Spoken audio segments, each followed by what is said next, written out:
नमस्कार। हमारे चैनल में आपका स्वागत है। मैं हूं रामचंद्र मौर्य। साथियों, ओबीसी जनगणना का प्रश्न पीछा नहीं छोड़ेगा। भारतीय जनता पार्टी जितना इससे भागना चाहेगी उतना ही उसको घेरा जाएगा। और अब तो यह मांग न सिर्फ बिहार और उत्तर प्रदेश की रह गई है, बल्कि दक्षिण के राज्य भी कमर कस चुके हैं ओबीसी जनगणना कराने के लिए। आंध्र, तमिलनाडु, उड़ीसा, छत्तीसगढ़, महाराष्ट्र की सरकारों ने इसका समर्थन किया है और ओबीसी जनगणना कराए जाने के लिए एक राष्ट्रीय स्तर का आंदोलन करने की बात कही है। और एक तरह से राष्ट्रीय स्तर पर पिछड़ी जाति के नेता और पिछड़ी जाति के जागरूक बुद्धिजीवी सबके सब गोलबंद हो रहे हैं ओबीसी जनगणना कराने के लिए।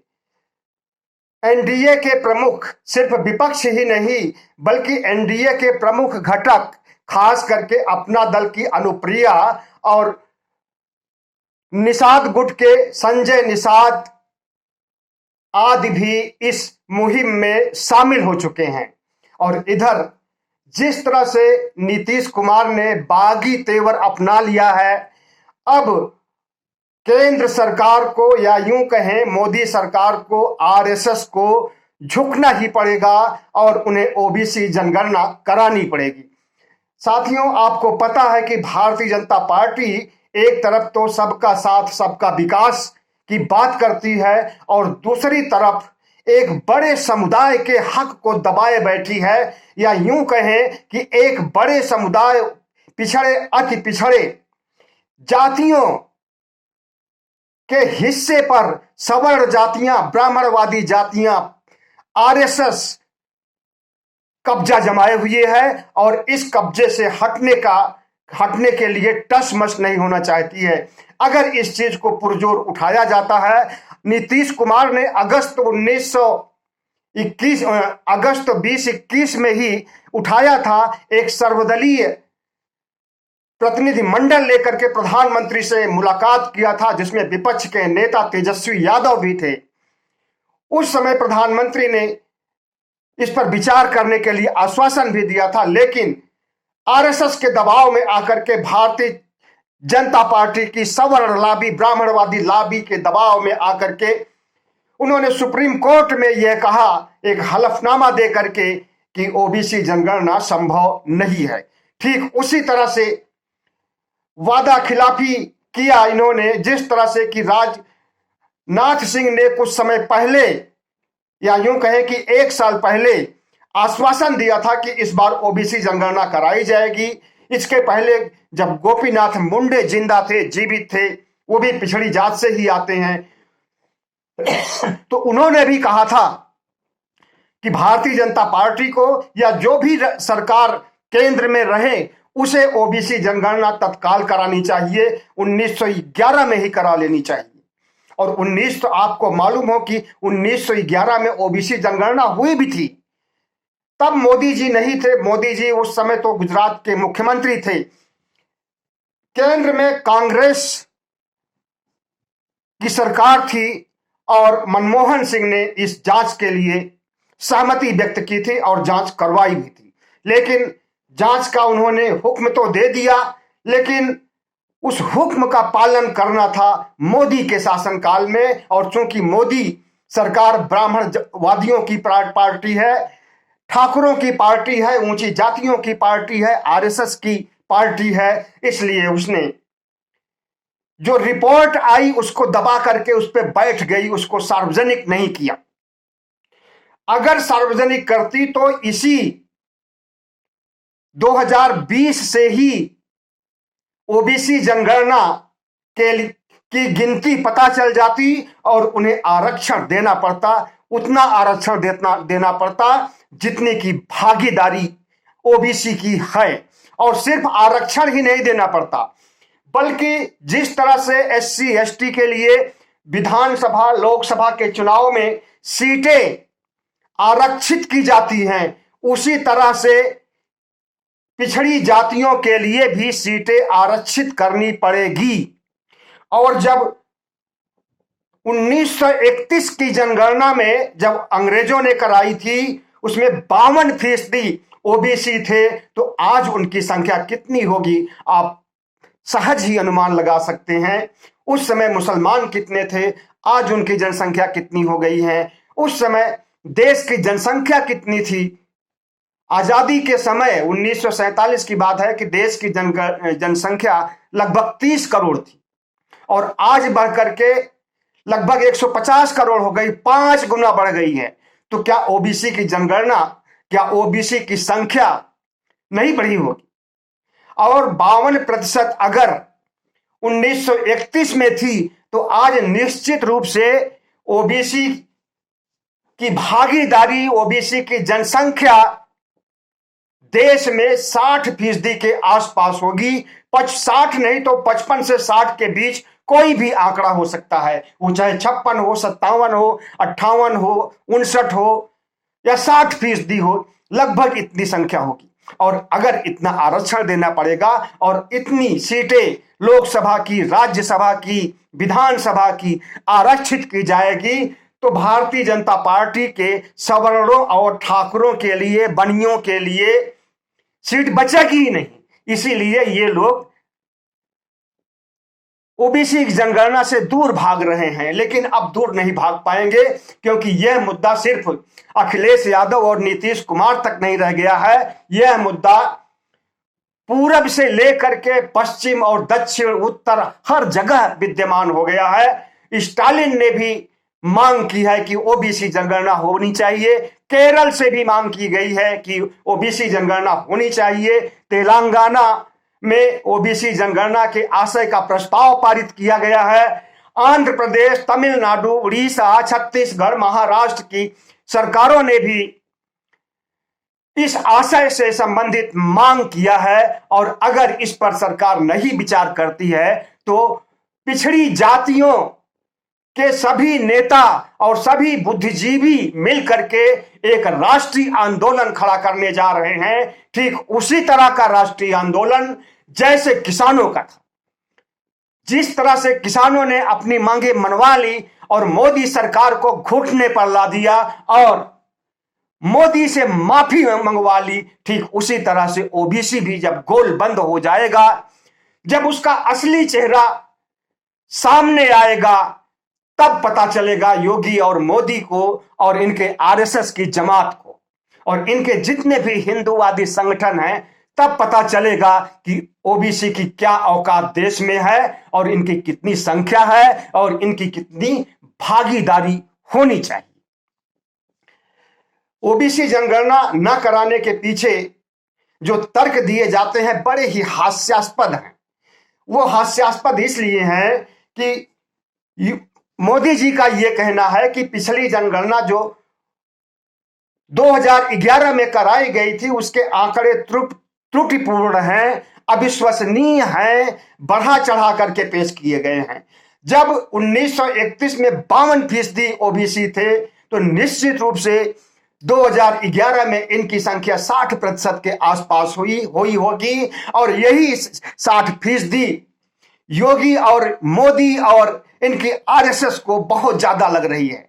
और कब तक इस अतिशयोक्ति से बचिएगा, कब तक इस वादा खिलाफी से बचिएगा, क्योंकि इसी सरकार ने और खुद प्रधानमंत्री जब विपक्ष में थे और गुजरात के मुख्यमंत्री थे, तो उस समय उन्होंने भी वकालत की थी पिछड़ी जातियों की जनगणना कराने के लिए। और बिहार चुनाव में जब प्रधानमंत्री नरेंद्र मोदी ने अपने को पिछड़ी जाति का कहा, वो जहां पर जाते हैं उसी जाति का, उसी समुदाय का और उसी कम्युनिटी का हो जाते हैं। अगर वो बांग्लादेश जाते हैं तो वो कहते हैं कि हमने भी बांग्लादेश की आजादी में लड़ाई लड़ी है और हम भी जेल गए हैं, उस समय हमारी 20-22 साल उम्र रही होगी। इसी तरह से और कितना हंसी उड़ाई गई थी बांग्लादेश में भी, पाकिस्तान में भी, भारत में भी, लेकिन उन्हें अपने इज्जत की फिक्र नहीं होती है। जुमले बोलने, झूठ बोलने और बेतुकी बातें कहने का उन्हें महारत हासिल हो गया है। और वही जुमलेबाजी उन्होंने बिहार में भी की, जब उन्होंने कहा मैं तो खुद पिछड़ा हूं, मैं खुद पिछड़ी जातियों से आता हूं, तो क्यों नहीं आपका ख्याल रखूंगा। उस समय तो कह लिया कि ख्याल रखूंगा, लेकिन उसके बाद जब नंबर आया ओबीसी जनगणना का तो मुकर गए। और आरएसएस का चाबुक चला होगा, आरएसएस ने मना किया होगा कि किसी भी सूरत में नहीं माना जाए। आरएसएस जो दिखता है वो है नहीं। आरएसएस अपने को सांस्कृतिक संगठन कहता है, एक राष्ट्रवादी संगठन कहता है, लेकिन उसकी राजनीति में कितनी पकड़ है और आरएसएस और योगी मंत्रिमंडल में कितने लोग आरएसएस से आए हुए हैं सबको पता है। और योगी सरकार की जीत के लिए किस तरह से आरएसएस के 2 लाख कार्यकर्ता उत्तर प्रदेश के गांव में टहल टहल करके घर घर जा करके 2-2 हजार रुपए बांट रहे थे, हिंदुत्व का घोल पिला रहे थे और ऐसे लोग लुभावन बातें कह रहे थे जिससे कि मतदाताओं को फंसाया जाए और उन्हें ब्लैकमेल किया जाए, भावनात्मक रूप से ब्लैकमेल किया जाए। उन्हें हिंदू धर्म की बात कही जा रही थी और राम मंदिर बनाने की बात कही जा रही थी और राम को लाने की बात कही जा रही थी। और नापढ़ अनपढ़ गंवार टाइप के जितने भी ओबीसी अति पिछड़ी जाति के लोग थे उनके बहकावे में आ गए, उनके 2000 रुपये में आ गए और उनके राशन पर आ गए और उन्हें भरपूर वोट दे दिया। लेकिन अभी यह होने वाला नहीं है, क्योंकि लोकसभा का चुनाव अभी 2 साल है और इन 2 सालों में गंगा में जमुना में बहुत पानी बहेगा और उस पानी में ओबीसी का हक होगा, बहने नहीं पाएगा। बल्कि जिस ढंग से इस समय मांग हो रही है, अभी देखिए नीतीश कुमार ने कहा है कि हम सर्वदलीय बैठक बुलाने जा रहे हैं आरक्षण के मामले पर, समानता के अधिकार के मामले पर और ओबीसी जनगणना समानता और आरक्षण ये समझ लीजिए कि एक ही चीज है। और इसके लिए 1990 से जो जागरूकता अभियान पीपी सिंह ने चलाया था उसे कमंडल पार्ट 1 कहा गया था, मंडल पार्ट 1 कहा गया था और अब मंडल पार्ट 2 छिड़ने जा रहा है। मंडल पार्ट 1 ने उस समय की सत्ता ले ली थी और अगर योगी जी, मोदी जी और आरएसएस की नींद नहीं खुलेगी तो मंडल पार्ट 2 योगी और मोदी को राजनीति से ही बाहर कर देगा। और 2024 में पहले मोदी को उखाड़ फेंकेगा, उसके बाद फिर जितनी भी भारतीय जनता पार्टी की सरकारें हैं सबको उखाड़ फेंकेगा। और ये जान लीजिए कि अब पिछड़ी जातियों में जितनी जागरूकता, जितनी चेतना हो गई है उसे आप नजरअंदाज नहीं कर सकते हैं। और ओबीसी के हितों को आप आरएसएस के कहने पर नजरअंदाज नहीं कर सकते हैं, क्योंकि ओबीसी बहुत समय से सताया गया है। हजारों सालों से, जब से मनुस्मृति अस्तित्व में आई है तभी से उसे अस्पृश्य बनाया गया है, दास बनाया गया है, गुलाम बनाया गया है और समाज के निचले पायदान पर रखा गया है। उसे शूद्र बनाया गया है, अछूत बनाया गया है, उसके अधिकारों को छीना गया है, उसके अधिकारों को हड़पा गया है और आज भी कोई कोर कसर नहीं बाकी रह गई है। 1990 में जब बीपी सिंह ने मंडल आयोग लागू किया था, उस समय से लेकर के अब तक मोदी सरकार के अधीन केंद्र सरकार में सिर्फ 5.4% ओबीसी को अपनी जगह मिल पाई है, जबकि कम से कम 27% होना चाहिए था। लेकिन नहीं, क्योंकि इसे क्रियान्वित करने वाले ऊंची जातियों के लोग हैं, क्योंकि आरक्षण देने वाले ऊंची जाति के लोग हैं और यही ऊंची जाति के लोग चाहे कांग्रेस में रहे हो और चाहे भारतीय जनता पार्टी में रहे हो, ये नहीं चाहते हैं कि किसी भी रूप में पिछड़ी जातियों को उनका हक मिले। और इसके लिए अभी तक तो ओबीसी एकजुट नहीं था, लेकिन स्वामी प्रसाद मौर्य, ओपी राजभर, संजय निषाद, अनुप्रिया पटेल, स्टालिन, नीतीश कुमार, तेजस्वी यादव जैसे जितने भी ओबीसी के नेता हैं, सब ने जब एक सुर से एक राग अलापना शुरू कर दिया है, तो मोदी जी और योगी जी और आरएसएस के मोहन भागवत जी अब खैर नहीं है आपकी। निश्चित रूप से आपको पिछड़ी जातियों को उनका हक देना पड़ेगा, और नहीं दीजिएगा तो सत्ता से जाना पड़ेगा और छीन लिया जाएगा। संविधान का राज है, यहां पर मनुस्मृति का राज नहीं है कि आप हमारे ऊपर फिर से मनुस्मृति लागू करिएगा, फिर से हमें नीच बताइएगा, फिर से हमें दास बताइएगा, फिर से हमें सेवक बताइएगा, फिर से हमारे साथ ऊंच नीच का भेदभाव कीजिएगा। अब वैसा नहीं होने वाला है, और हिंदू राष्ट्र तो भूल ही जाइए। कम से कम जब तक ये ओबीसी के नेता हैं और ओबीसी की संख्या भारी है, तब तक संविधान की रक्षा, लोकतंत्र की रक्षा, समानता की रक्षा, धर्मनिरपेक्षता की रक्षा करना हमारा दायित्व है। और इस रक्षा की प्रक्रिया में अगर हमें जान देने की नौबत आएगी तो उसमें हम पीछे नहीं रहेंगे। 85 के ऊपर 15 हावी हो जाएगा और 85 को मजबूर कर देगा, 15 को मजबूर कर देगा 85 का हक देने के। 80 और 20 का सवाल नहीं है योगी जी, 85 और 15 का सवाल है। और अब 85 की आंखें खुल गई हैं, वो अपना हक तो लेगा ही, आरक्षित विधानसभा, लोकसभा, राज्यसभा की सीटें भी लेगा, और जब तक तुम्हारी बराबरी नहीं करेगा तब तक आरक्षण लेगा। बाबा साहब भीमराव अंबेडकर ने हालांकि 10 साल के लिए ही आरक्षण की व्यवस्था की थी, लेकिन उसके साथ एक शर्त भी रखी थी कि जब तक विकास नहीं होता है निचली जातियों का, जब तक नीची जात के लोग ऊंची जात की बराबरी तक नहीं आते हैं, तब तक ये अनवरत आरक्षण और समानता का अधिकार, समानता का उद्देश्य, समानता का लक्ष्य चलता रहेगा और उसे करना ही पड़ेगा। और अब जब 85% ने होश संभाल लिया है और उसके हाथ में वोट की भी ताकत है, और इस बार तो जल्दबाजी में निकल गया, सब फटाफट हो गया। आपने सुप्रीम कोर्ट में हलफनामा दे के कहा कि नहीं कराएंगे, और उसे पिछड़ों, अति पिछड़ों तक नहीं ले जाया जा सका इसमें, क्योंकि कोई भी मुद्दा बनने में टाइम लगता है और उस मुद्दे को व्यापक रूप से जनता में पहुंचने में भी टाइम लगता है। और यह बात अगस्त की है, जब आपने सुप्रीम कोर्ट में हलफनामा दे करके यह बात कही थी कि ओबीसी जनगणना संभव नहीं है। और लेकिन उस समय से पिछड़ी जातियों के नेता इस पर चुनावी मूड में आ गए थे, इस अकेले मुद्दे पर नहीं ध्यान दिया था। लेकिन अब चुनाव खत्म हो चुका है, जिसकी सरकार जहां बननी थी बन चुकी है, और एक अध्याय खत्म हो गया है। तो अब फिर से यह मुद्दा अगले चुनाव के लिए असरकारी ढंग से लाया जा रहा है।